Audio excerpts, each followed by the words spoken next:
변호사가 서류를 펼쳐 보이던 그 순간이 지금도 제 눈앞에 선명합니다. 샹들리에의 눈부신 불빛이 쏟아지고 이름 모를 값비싼 생화향기가 코끝을 찌르던 그 화려한 호텔 연회장 말입니다. 하객들의 웃음소리와 잔 부딪히는 소리로 떠들썩하던 그 공간이 변호사의 입술이 열리는 순간 진공 상태가 된 듯 고요해졌지요. 수많은 하객이 숨을 죽인 채 지켜보는 가운데 제 며느리 선영의 얼굴이 파랗게 질려가던 그 표정. 저는 죽는 날까지 그 찰나의 순간을 잊지 못할 겁니다. 시어머니 배재 씨, 신탁 수익자는 즉시 변경된다.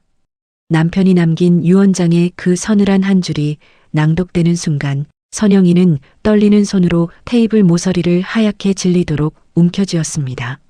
제가 30년 넘게 이 집안을 지키면서도 투명인간처럼 그림자처럼 살아왔던 이유가 그날 비로소 빛을 발하게 되더군요. 하지만 그 순간에 이르기까지 제가 견뎌야 했던 시간들은 참으로 길고도 시린 계절이었습니다. 사람들은 저를 보고 참 순하고 법 없이도 살 시어머니라고 칭찬하곤 했습니다. 하지만 그 착하다는 말 뒤에는 만만하게 봐도 되는 사람, 내 목소리를 내지 않는 사람이라는 비겁한 전제가 깔려 있다는 것을 저는 너무 늦게 깨달았습니다. 며느리에게는 어려운 존재가 아니었고 아들에게는 언제든 자기 편이 되어줄 만만한 뒷방 늙은이였던 셈이죠. 오늘 저는 그들이 잊고 살았던 제 이름 김정의 석자를 다시 한번 이 세상에 불러보려 합니다. 그날은 아주 평범한 목요일 오후였습니다.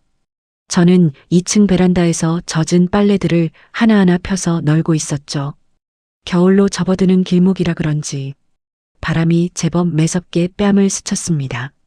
차가운 물에 빨래를 헹구느라 빨개진 손이 시려 잠깐 수건을 쥐고 멈춰 섰을 때였습니다. 바로 아래층 박 여산의 베란다에서 아주 경쾌하고 높은 웃음소리가 들려왔습니다. 평소 손주 자랑이 유난한 박 여사라 저도 모르게 귀가 쫑긋해졌습니다. 요즘 들어 유독 우리 손주 민준이가 보고 싶어 눈에 밟혔거든요. 아유, 정혜 씨네 손주 돌잔치 말이야. 거기 광화문에 있는 특급 호텔 예약하기가 하늘의 별 따기라던데. 어쩜 그리 수완도 좋아? 나 어제 모바일 초대장 받고 깜짝 놀랐잖아. 민준이가 턱시도 입은 사진 보니까 아주 모델이 따로 없던데. 어쩜 그리 잘 어울려? 박 여사의 목소리가 제 고막을 날카롭게 때리는 순간 심장이 덜컥 내려앉았습니다. 돌잔치? 호텔? 모바일 초대장? 제 가슴속으로 시커먼 얼음물이 한꺼번에 쏟아지는 기분이었습니다. 손주 민준이의 첫 돌잔치.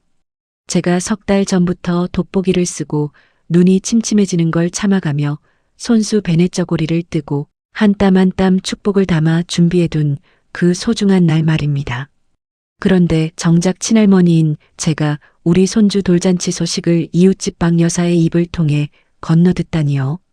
손에 들고 있던 플라스틱 빨래 집게를 힘없이 놓쳐버렸습니다. 바닥에 떨어진 집게가 텅 하고 공허한 소리를 냈지만 제 머릿속은 먹먹한 이명만이 가득했습니다. 집 안으로 들어와 거실 소파에 털썩 주저앉았습니다. 손이 사시나무 떨듯 사정없이 떨렸습니다. 68년을 살아오면서 이런 떨림은 처음이었어요. 분노도 아니고 슬픔도 아닌 무언가 소중한 것이 한순간에 난도질 당한 것 같은 비참함이 온몸을 휘감았습니다. 거실벽에 걸린 가족 사진이 눈에 들어왔습니다. 민준이가 100일 때 찍은 사진이었지요. 그때만 해도 선영이는 제 옆에 꼭 붙어서서 환하게 웃으며 어머니 덕분이에요. 정말 감사해요라고 살갑게 말했었는데 그 가식적인 웃음 뒤에 저를 배제할 계획을 세우고 있었던 걸까요? 핸드폰을 집어들었습니다. 아들 준호에게 전화를 걸어야 했습니다. 하지만 손가락이 번호를 누르기까지 참 오랜 시간이 걸렸습니다. 제발 내가 잘못 들은 것이기를, 박 여사가 사람을 착각한 것이기를 간절히 빌며 떨리는 손으로 전화기를 귀에 댔습니다. 신호음이 가는 짧은 시간이 마치 영겁처럼 느껴졌습니다. 마침내 들려오는 아들의 목소리. 여보세요, 엄마. 이 시간에 웬일이세요? 준호의 목소리는 평소처럼 무심하고 무덤덤했습니다. 그 목소리를 듣자마자 뜨거운 눈물이 핑 돌았지만 입술을 깨물며 참았습니다. 준호야, 민준이 돌잔치 언제니? 제 질문이 떨어지자마자 전화기 너머로 무거운 침묵이 흘렀습니다. 길고도 무거운 마치 사형 선고를 기다리는 죄인 같은 침묵이었습니다. 아들의 한숨 소리가 길게 이어지고 나서야 작은 목소리가 들려왔습니다. 엄마, 그게 자리도 부족하고 선영이가 이번엔 좀 다르게 하고 싶대요. 어머니 오시는 걸 좀 원치 않는 것 같아요. 자꾸 불편하다고, 어머님이 오시면 자기 친구들 오기 싫어한다고. 저도 어떻게 할 수가 없었어요. 박 여사한테 보낸 초대장 봤다. 호텔에서 크게 한다더구나. 자리가 부족하다니 그게 무슨 소리냐? 저는 최대한 담담하게 물었습니다. 목소리가 떨리면 지는 것이라고 스스로를 채찍질했습니다. 68년을 살며 뼈저리게 배운 게 있다면 내가 나를 지키지 않으면 누구도 나를 지켜주지 않는다는 사실이었습니다. 엄마, 정말 죄송해요. 저도 선영이랑 많이 싸웠는데 선영이 친정 식구들이 워낙 많이 오고 자기 사회 친구들이랑 귀한 손님들도 불러야 한다고. 시댁 어른들 모시면 분위기가 너무 무거워진대요. 나중에 따로 저희끼리 식사해요. 민준이 데리고 조만간 집에 갈게요. 따로 식사하자니요. 이웃도 초대받은 손주의 돌잔치에 친할머니 한 명 앉을 자리가 없다는 게 과연 자식이 할 소리인가요? 더 이상 듣고 싶지 않아 알았다는 한마디만 남기고 전화를 끊었습니다. 거실 시계에 똑딱거리는 소리가 유난히 크게 들렸습니다. 30년 넘게 이 집안을 위해 헌신하고 허리가 굽어라 뒷바라지한 제 시간이 고작 이런 대접으로 돌아온다는 사실에 가슴이 찢어지는 듯 했습니다. 부엌 싱크대에 서서 창밖을 보았습니다. 해가 뉘엿뉘엿 지고 있었습니다. 저녁을 차려야 하는데 손 하나 까딱하고 싶지 않았습니다. 내가 이 집에서 무엇을 위해 그토록 치열하게 밥을 짓고 빨래를 했던가. 아들이 좋아하는 반찬을 고민하고 며느리 눈치 보며 보냈던 세월들이 허망하게 흩어지고 있었습니다. 그날 저녁 핸드폰 카톡 알림이 날카롭게 울렸습니다. 며느리 선영이었습니다. 어머니, 민준이 돌잔치엔 오지 말아주세요. 친정 부모님께서 귀한 손님들을 많이 모셔서 자리가 정말 부족합니다. 어머님이 오시면 저희 쪽 손님들이 불편해하시니 괜히 오셔서 민폐 끼치시지 않았으면 해요. 양해 부탁드려요. 글자 하나하나가 제 심장을 난도질하는 칼날 같았습니다. 양해? 시어머니를 가족의 축제에서 도려내면서 양해라는 단어를 쓰다니요. 불편한 상황이라는 말은 또 무엇일까요? 제가 그들에게 그토록 부끄럽고 불편한 존재였던 걸까요? 손가락이 답장 버튼 위에서 한참을 멈춰 있었습니다. 내가 무슨 잘못을 했니? 라고 물어볼까? 아니면 그래도 이건 부모에 대한 도리가 아니지 않니라고 타일러볼까 고민했습니다. 하지만 결국 저는 아무 답도 하지 않았습니다. 답장을 하는 순간 제가 이 모욕적인 상황을 수긍하고 받아들인 것이 되어버릴 것 같았거든요. 저는 조용히 일어나 안방으로 들어갔습니다. 옷장 깊숙한 곳, 남편의 영정 옆 서랍에 보관해 두었던 낡은 서류 봉투를 꺼냈습니다. 남편이 세상을 떠나기 석 달 전 제게 마지막으로 남긴 비장의 유산이었습니다. 봉투를 무릎 위에 올려놓고 한참을 내려다봤습니다. 영정 속 남편은 아무 말이 없었지만 마치 제게 당신, 이제는 일어서야지. 언제까지 당하고만 살 거야라고 질책하는 것 같았습니다. 여보, 당신 말이 맞았어요. 사람은 끝까지 봐야 한다는 그 말. 내가 너무 미련했나 봐요. 선영이는 내가 당신 병수발 할 때도 그랬어요. 어머니, 병원 냄새 싫어서요 하면서 한 번을 안았죠. 그러다 당신이 눈 감는 순간 내 옆에 서서 어머니, 앞으로 민준이 잘 키울게요. 제가 모르는 게 많아서요 하면서 눈물 흘리는데 난 그걸 진심이라고 믿었어. 남편은 돌아가시기 전 변호사를 불러 유언장을 아주 세밀하게 작성했습니다. 그때 남편은 제 손을 꼭 잡고 이렇게 말했죠. 여보, 내가 없어도 당신이 어디 가서 무시당하지 않게 다 준비해 놓을 거요. 하지만 이건 당신이 직접 선택해야 하오. 그냥 덮고 살 수도 있고 아니면 당신을 무시하는 이들에게 당신이 어떤 사람인지 보여줄 수도 있어. 서류를 꺼내 펼쳤습니다. 유언 신탁 계약서.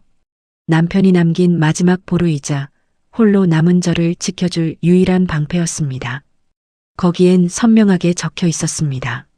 손주의 첫 돌잔치에 가족 구성원 전원이 참석하지 않을 경우 신탁 수익자 지정에 중대한 변경이 있을 수 있음. 남편은 이미 알고 있었던 겁니다. 자신의 그늘이 사라지면 제가 어떤 대우를 받을지를요. 이튿날 오전 저는 단정한 옷차림으로 집을 나섰습니다. 목적지는 남편의 유언을 담당했던 김 변호사의 사무실이었습니다. 시내 중심가의 높은 빌딩 15층에 위치한 그곳은 차갑고도 엄숙한 공기가 흘렀습니다. 사모님, 오실 줄 알았습니다. 생각보다 조금 늦으셨네요. 김 변호사는 마치 모든 것을 예상했다는 듯 여유로운 미소로 저를 반겼습니다. 그는 책상 위에 서류를 하나하나 짚어주며 설명했습니다. 이 조항은 남편분께서 가장 공을 들여 넣으신 부분입니다. 가족 구성원 전원의 참석. 여기서 가족이란 호적상 직계 가족을 뜻합니다. 특히 사모님의 참석 여부가 이 신탁 계약의 효력을 유지하는 절대적인 조건입니다. 사모님이 배제된 상태로 돌잔치가 진행된다면 그것은 명백한 계약 위반이자 신탁 조건의 중대한 결함이 됩니다. 그럼 제가 정확히 어떤 권한을 행사할 수 있나요? 제 목소리가 낮게 그러나 단단하게 떨렸습니다. 사모님께는 두 가지 길 중 하나를 선택하실 권리가 생깁니다. 이대로 모든 것을 묵인하고 자식들에게 모든 혜택이 돌아가게 두시거나 아니면 수익자 재지정권을 행사하여 현재 수익자로 지정된 아드님과 자부님의 권한을 즉시 박탈하시는 겁니다. 박탈. 그 단어가 주는 무게가 천근만근처럼 무거웠습니다. 하지만 며느리가 저를 자리가 없다는 이유로 인생에서 지워버리려 한 것처럼 저 역시 제 존재를 증명하기 위해 칼을 뽑아야 했습니다. 변호사님, 진행해 주세요. 현재 수익자를 해지하고 우리 손주 민준이 단독으로 변경해 주세요. 그리고 민준이가 성인이 될 때까지 모든 자산 관리권은 제가 갖겠습니다. 사무실을 나오는데 칼바람이 뺨을 스쳤습니다. 하지만 가슴속은 이상하게도 뜨거운 열기가 끓어올랐습니다. 68년을 살아온 김정혜라는 여자가 처음으로 누군가의 아내나 어머니라는 껍데기를 벗고 인간 김정혜로서 세상에 맞서는 순간이었기 때문입니다. 이제 돌이킬 수 없는 강을 건넜습니다. 드디어 토요일이 밝았습니다. 저는 새벽같이 일어나 몸을 정갈이 씻고 평소 아껴두었던 검은색 실크 정장을 꺼내 다림질했습니다. 남편의 장례식 때 입었던 슬픔이 배어있는 옷이었지만 오늘만큼은 승리의 갑옷이 되어주길 바랐습니다. 화장대 앞에 앉아 주름진 눈가에 정성껏 분을 바르고 입술엔 생기 있는 붉은 칠을 했습니다. 거울 속에 비친 저는 더 이상 구석진 방에서 한숨이나 쉬던 노인이 아니었습니다. 택시를 타고 도착한 호텔은 눈이 부시도록 화려했습니다. 로비 한복판에 세워진 민준이의 사진이 저를 반겼습니다. 연회장 입구에서는 선영이가 비싼 드레스를 입고 친정 식구들과 함께 웃음꽃을 피우며 하객들을 맞이하고 있었죠. 제가 한 걸음 한 걸음 다가가자 하객들의 시선이 제게 쏠렸고 선영이의 웃음기가 서서히 아주 기괴하게 사라지기 시작했습니다. 어머니, 여긴 어떻게? 선영이의 목소리는 경악과 공포로 가득했습니다. 저는 눈 하나 깜빡하지 않고 선영을 똑바로 쳐다보며 말했습니다. 왜 자리가 부족해서 내가 오면 안 되는 자리였니? 하지만 내 친손주 돌잔치인데 할머니가 빠지는 건 하늘에 계신 내 시아버님께 도리가 아닌 것 같아서 말이다. 초대도 안 했는데 염치 없이 와서 정말 미안하구나. 하지만 나도 엄연한 민준이의 할머니란다. 저는 선영을 그대로 지나쳐 당당하게 연회장 상석으로 걸어갔습니다. 당황한 아들 준호가 달려와 제 팔을 붙잡았지만 저는 싸늘한 눈빛으로 그 손을 뿌리쳤습니다. 잠시 후 미리 약속했던 김 변호사가 검은 서류 가방을 들고 제 옆에 당당히 섰습니다. 하객들이 웅성거리기 시작했습니다. 무슨 일이야? 변호사가 왜 와? 분위기는 삽시간에 얼음장처럼 차갑게 식었습니다. 김 변호사가 연당 근처로 가서 마이크를 잡았습니다. 그의 목소리가 연회장 구석구석을 찌르듯 울려 퍼졌습니다. 안내 말씀드립니다. 오늘 이 자리는 고 이석호 어르신의 유언 신탁 조건 이행 여부를 최종 확인하는 자리이기도 합니다. 확인 결과 가족 전원 참석 조항이 사모님의 배제로 인해 미달되었음을 선포합니다. 이에 따라 김정혜 사모님께서 유언장에 명시된 수익자 제지정권을 행사하셨습니다. 연회장은 완벽한 정적에 휩싸였습니다. 선영이의 안색은 이미 잿빛을 넘어 흑빛으로 변해 있었고 준호는 망연자실한 표정으로 저를 바라봤습니다. 저는 하객들을 향해 그리고 제게 가장 큰 모욕을 주었던 며느리를 향해 천천히 그러나 가장 단호한 목소리로 입을 열었습니다. 선영아, 너는 자리가 부족하다고 했지? 하지만 내가 잊은 게 있구나. 이 화려한 잔치를 열 수 있게 해준 그 모든 자금의 뿌리가 바로 나라는 사실을 말이다. 내가 그토록 무시하고 귀찮아했던 이 시어머니가 바로 이 신탁의 모든 권한을 가진 사람이야. 나는 오늘부로 수익자를 민준이 단독으로 변경했다. 너희 부부에게는 단 한 푼의 관리권도 사용권도 남기지 않을 것이다. 민준이가 성인이 될 때까지 그 아이의 미래는 이 할미가 직접 지킬 거다. 선영이는 비명을 지르듯 오열하며 그대로 바닥에 주저앉았습니다. 준호는 고개를 떨군 채 엄마 제발 이라는 말만 반복했습니다. 하지만 제 마음은 이상하리만큼 시원하고 평온했습니다. 저는 민준이에게 다가가 준비해온 순금 반지를 작은 손가락에 직접 끼워주었습니다. 민준아, 할미가 왔다. 내 첫 생일 진심으로 축하한다. 호텔 문을 나서는 제 발걸음은 깃털처럼 가벼웠습니다. 지는 노을이 차창 밖으로 붉게 아주 찬란하게 번지고 있었습니다. 30년을 참고 견뎠던 세월이 한순간에 보상받는 기분이었습니다. 집으로 돌아와 남편 영정 앞에 조용히 앉았습니다. 여보, 나 오늘 참 잘했죠? 눈물이 뺨을 타고 흘렀지만 그것은 슬픔이 아니었습니다. 68세, 제 인생의 진짜 주인공으로 다시 태어난 날의 환희였습니다. 저는 이제 누구의 눈치도 보지 않고 제 이름 석자를 걸고 당당하게 남은 생을 살아갈 것입니다. 오늘의 이야기는 여기까지입니다. 끝까지 들어주셔서 감사합니다. 구독과 좋아요는 공짜인 거 아시죠? 저에게 큰 힘이 된답니다. 오늘도 좋은 하루 보내세요.